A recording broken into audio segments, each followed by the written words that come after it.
Hello, I'm Amirul Aiman and welcome to It's About Youth. As 2025 comes to an end, one word kept appearing again and again throughout the year: unity. But beyond the slogans and campaigns, young Malaysians had their own lived experience of what unity actually felt like. So tonight, we ask a simple question with a complicated answer. Did 2025 brings us closer or further apart? Now, to help us unpack this, we are joined by two youth leaders, Arif, President of the UKM Debate Club, and Astro, award leader with the Duke of Edinburgh International Award. And thank you so much, guys, for joining us tonight for tonight's discussion. So let's start with something that shapes almost every young Malaysian, our education system. So because for many of us, school and universities are actually the first places where we learn to mix, to collaborate, and also sometimes to navigate our differences. So Arif, let's start with you first. Looking at 2025, how do you feel our education system has influenced unity among youth from different backgrounds, and has it brought people closer or actually pushed them apart, or a bit of both? What do you think? Okay, thank you so much for the question. I personally think that it's actually a mix of both. It did make all of us become closer, but also at the same time, there is a some kind of disparity to begin with.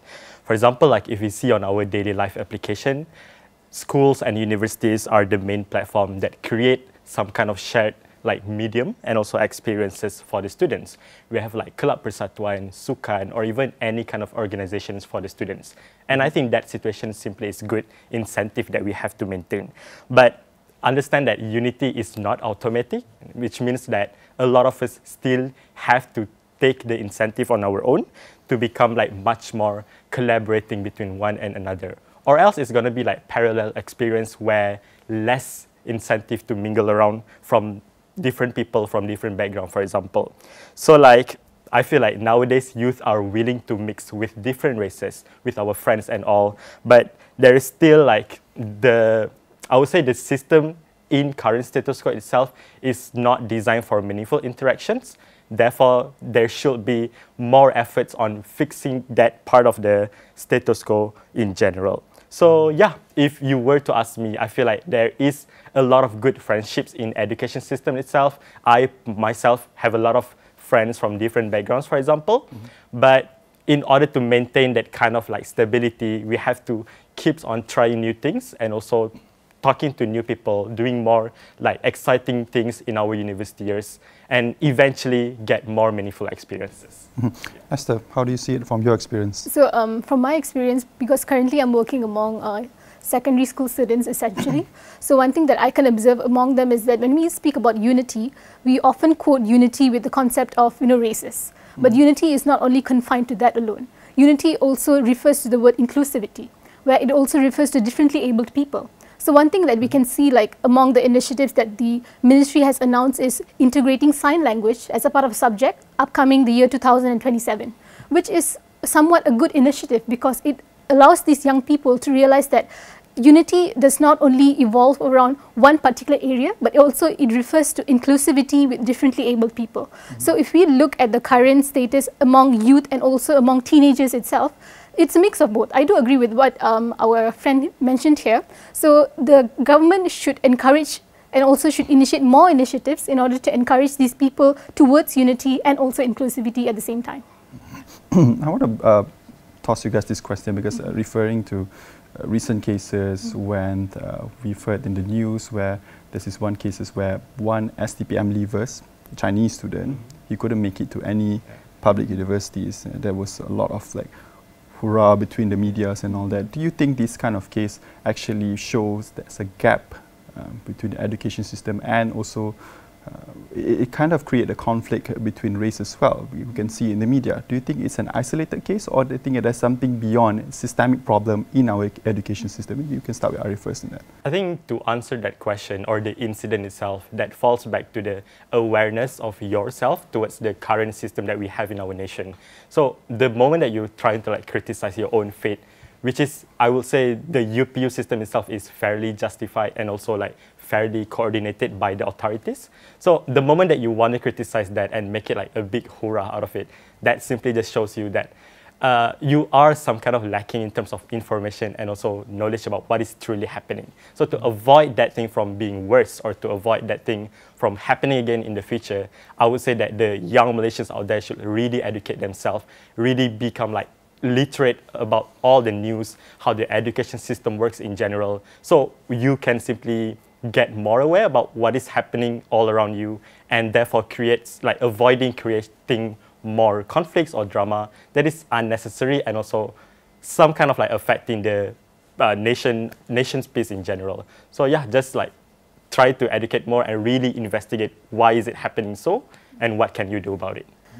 Yeah, so my take on this, I wouldn't really blame on that individual or the system itself. Because one problem we have is in terms of the norms. Because we, growing up as young people, we have been taught that if you get good grades, especially if you get like excellent result, like a 4 flight or something, you will be prioritized in like UPU selections and everything. So these students, again, what our friend mentioned in terms of they're not aware of the system itself. But one thing that we have to emphasize here is that not all races get opportunities equally in our education system. That's something that we have to be really aware of, because when we look at the amount of applicants that are accepted into matriculation programs or Asasi programs, we can see the differences among there itself. So we can't just put blame on the system entirely or on the individual entirely, but it is a and has to coexist between everything, meaning there should be a balanced system where if everyone is entitled equal opportunity, then we can put the matter of literacy there, of being aware of it. But again, we have to acknowledge that not everyone get equal opportunity in terms of accessing into higher education. So yes. Okay, let's bring this conversation forward into 2026 and talk about what could actually change. Esther, maybe we can begin with you on this one. Moving forward, what changes in our education system would generally help young Malaysians understand, respect and work better with those who are different from them? Yeah. Okay, so I think the first thing, the changes that we need is in terms of, because when we take the Ministry of Education, right, we have a lot of theoretical learning compared to experiential learning, because we learn more on like, nilai murni, good values, like they're being taught in school, but they're not being practiced as much as we learn. So the first thing that the ministry has to do is to increase programs that nurtures, in a way gives room for exposure for these young people, because the more they're exposed with a multiracial environment, with an inclusive society, the more they learn. That's the first thing. Number two is in terms of building trust itself, because when we speak in terms of unity, unity comes also in trust itself. So the ministry itself and also us as an individual, we have to take initiative in order to build trust with one another and also to make school a safer place. Because if we look back at 2025, the cases that are happening in higher secondary schools, it is quite sad to see how our society has become in a way. So that's the thing that, in my opinion, that we should do in terms of changes in the ministry itself. Yeah. Arif, what would you like to add to that? I think like to ensure a better engagement between people that are different from you, we have to prioritize a meaningful connection. For example, maybe like the education ministry itself can implement a lot of project-based programs, for example, that involve different kind of groups to come together and solve that particular problem. That in itself, I think, is very crucial so that you can get continuous exposure for different people from different backgrounds working together to solve the problem that you're given into. Other than that, I think that media literacy as well as communication skills are also very important, because the moment that you are aware about what is happening in the media and the moment that you know how to communicate with people that are different from your own self, I think that is simply teaching you to become a better person, especially in this like multi-diverse community itself. Yeah. Okay, now we know that education builds mindset, but policies shape the environment that we live in. Let's shift this conversation to laws and also the economy as well. Arif, when you look at our current laws and economic policy, in what ways do they encourage a sense of shared destiny among youth, and also in what ways might they also weaken that feeling? Yeah. I think that in general, the current policies and also economic of the nation itself is simply stable. But of course, there are rooms for improvement, right? So some of the policies, like economic policies to begin with, are very much good. They are somehow bringing people together. But most of the times, there is also disparity. Because, for example, we can see this year, the government has implemented PTPTN re-establishment, for example, restructuring in general. And also we can see a lot of TVET scholarships. All that kind of incentives are given by the government towards the youngsters. But at the same time, I kind of agree with what Esther said just now. So the access of information is not equal towards all people on the ground. There are still like regions where people do not even get information about those incentives, thus making them to not being economically stable and therefore being able to improve their life itself. So there is unequal access to quality of life as well as access towards information and education in general, and I think that is something that we should really prioritize on. So like, it's very hard to talk about unity when people in the system itself are still surviving. We have to cater towards more people on the ground, therefore making their life much more comfortable and improve every single year. Okay. Esther, what's your take? Yeah, so my take on this in terms of unity, if we look at the current laws, if I were to focus on our country in this particular year, 2025, there were 14 new bills that were passed in the parliament. And one of the crucial ones that I think many people would somewhat agree with it is the Anti-Bullying Act, which was targeted to protecting young children, where they have established an anti-bullying tribunal as well for children below the age of 18. So I think that is one of the key initiatives that the government has done in a way that emphasizes and also encourages youth to practice inclusivity and also to take accountability of their actions. Because one thing that we have to address is that when we talk about bullying, bullying is not just a problem of an individual, it also correlates with the society itself. Because people say that it takes a village to raise a child. Everyone is responsible, the parents, the children, like every individual that plays a role in that child is crucial in building good values among them. So when this Anti-Bullying Act is passed, the one unity that we can take is that each and every one of us have accountability towards that particular issue. So that's how, in my opinion, unity is formed. And also, if we were to target youth itself, I think I agree with what our friend mentioned here in regards to reaching the unreached as well, getting ideas from them as well when it comes to formulating policies and laws. So yes. And that also leads us perfectly to the question of reform. Esther, do you think we need policy reforms to strengthen our the unity among young Malaysians? And if yes, what kind of reforms comes to your mind first, and why? Yeah. Okay, so if you ask me in terms of the laws, yes, I do agree there are gaps in certain areas. Like if we look at education in terms of like the acceptance rates among, like if we were to do a difference between each intake like STPM or matriculation, we can see the number of intakes that are different to each other. So there are gaps that should be addressed. But at the same time, for me, I believe that it is not just about policies, but it's more towards an individual mindset. Because unity can only be encouraged in a society if we as an individual, we believe and we want to practice it as a person.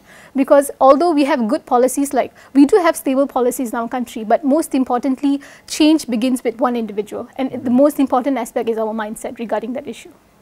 Arif, what reforms do you think matters the most? Yeah. I think we do actually need reforms, but not the drastic kind of reforms, just the one that are more targeted, the one that are more niche to tackle and also cater to those that are really in need. For example, maybe like government can give more scholarships for those that really deserve to get one, or even get more TVET opportunities. And most importantly is like providing more equitable access to information, just what I've said before, which is like the knowledge is simply a power, so you have to really know what is happening or like some kind of benefits to yourself. Most of the times, like rural areas, those that are living there do not have equitable access to access the information itself.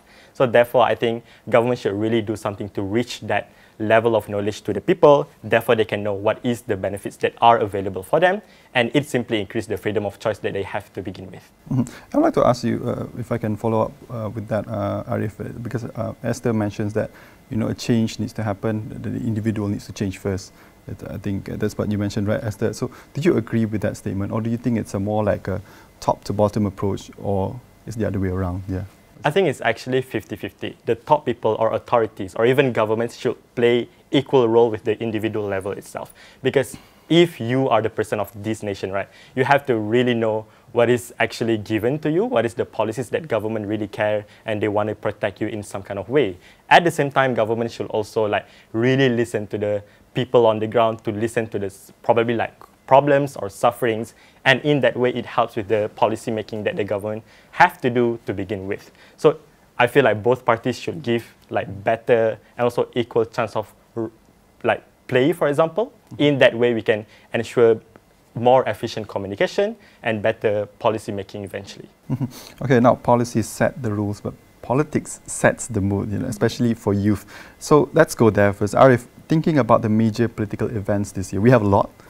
How have they shaped the way young people see each other? And did these events open up more understandings or perhaps more divisions, and why?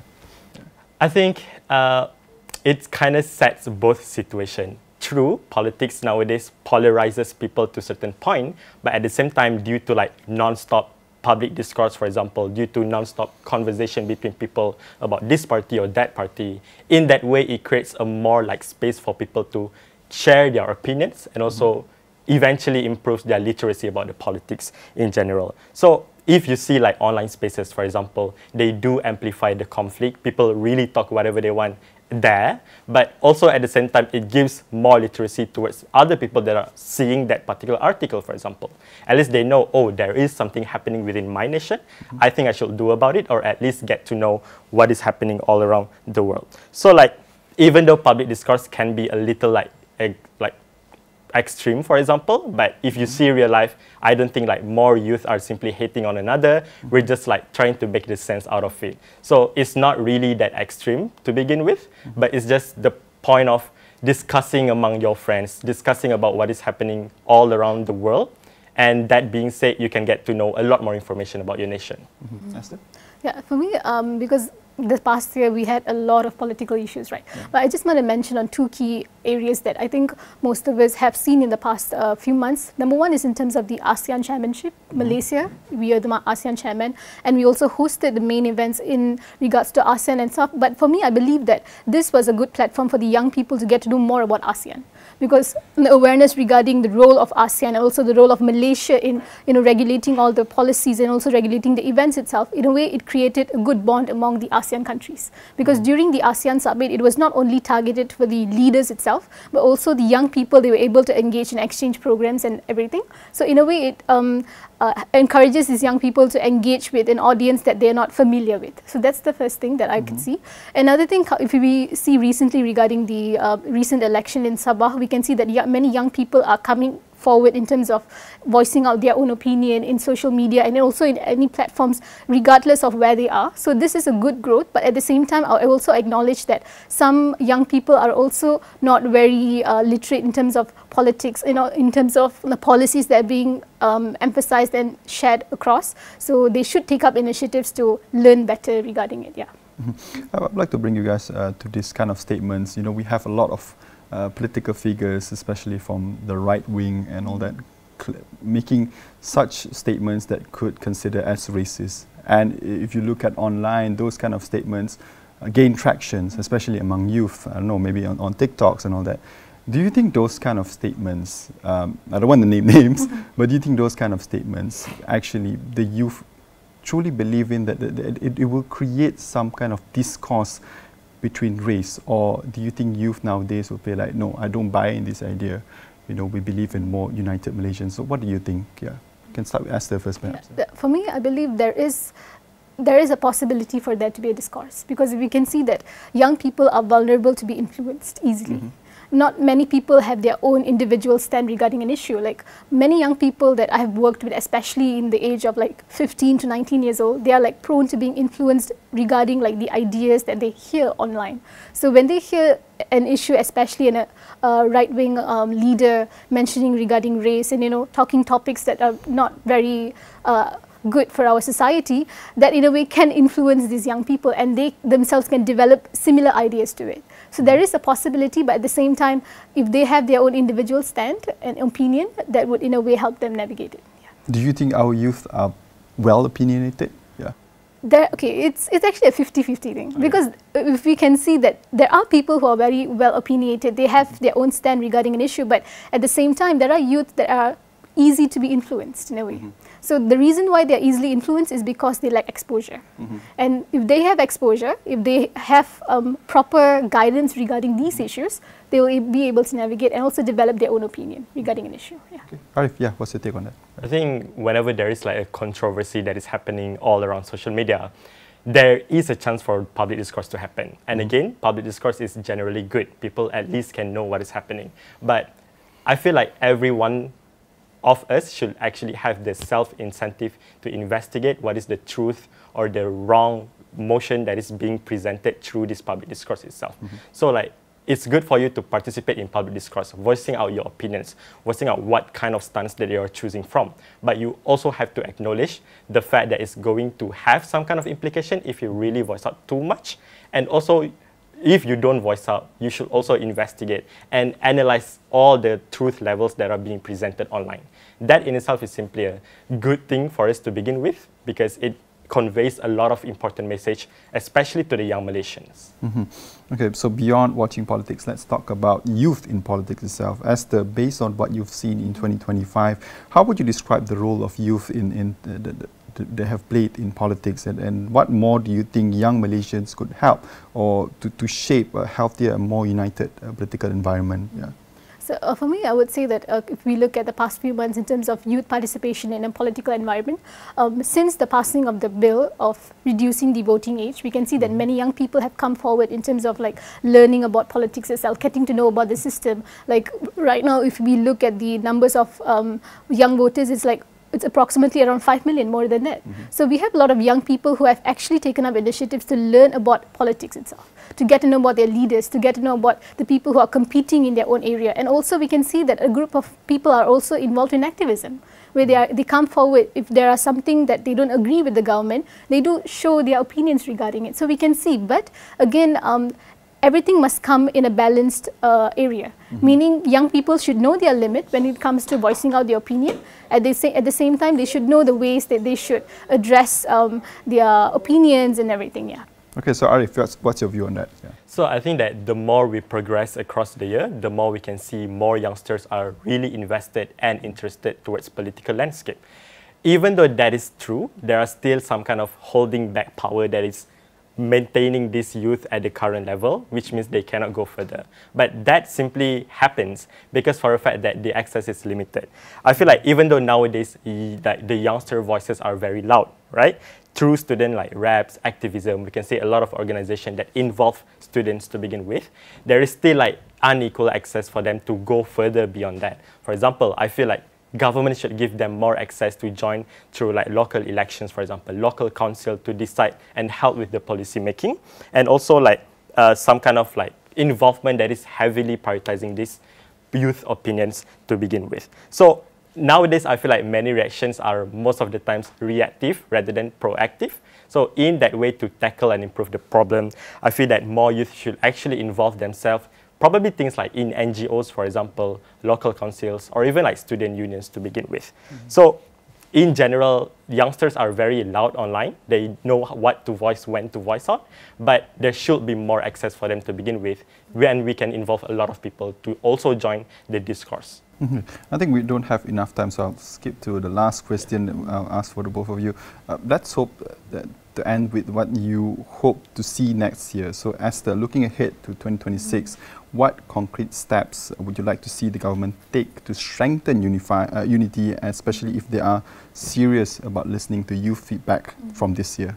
Okay, so for me, in terms of like the next year, the hopes that I have, I think firstly in terms of university level, because especially during festive seasons, every time we have to like apply to the university in terms of like, getting leave, especially during festival seasons, or it clashes with our main public exam. So I really hope that the government take initiative in order to centralize the holidays for the students, especially during festival seasons. That's the one thing that I hope for the upcoming leadership. And also then the second thing that I hope for is for the government to engage with the youth, not just in urban areas, but also in rural areas, in getting their opinions regarding the policies that are out to be made. Because we can see that many of the policies that are being held, they are more focused towards the urban ideas, in an area where they can approach the youth. But there are also youths where they're in rural areas as well. So I really hope that the government get opinions and also get suggestions for them in order to apply policies and also laws in the upcoming days. Arif? I think that in order for us to make a better Malaysia in 2026, the government really have to involve the youngsters with like real interaction, real opportunities to begin with. So like even though now it's already good, of course there is a lot of things that we can do in order to make everything better. So like probably government can involve youth consistently, not only when crisis happen or even PR situation happens. For example, I think government can give fairer like scholarships, for example, or even fairer and better opportunities to everyone, especially like what Esther said, the one that are living in rural areas itself. They are the one that are vulnerable and need urgent like action by the authorities in general. So if government wants unity, I think it's time for them to really take into consideration the voices of our youngsters to make it long-term and sustainable action and also goals. Thank you, Arif and Esther. So as we head to 2026, the challenge is simple, to make unity something young Malaysians actually feel, not something they usually hear online. So, well, I guess that's all the time that we have for today's show of It's About Youth. I'm Raiman. Thank you for watching and good night.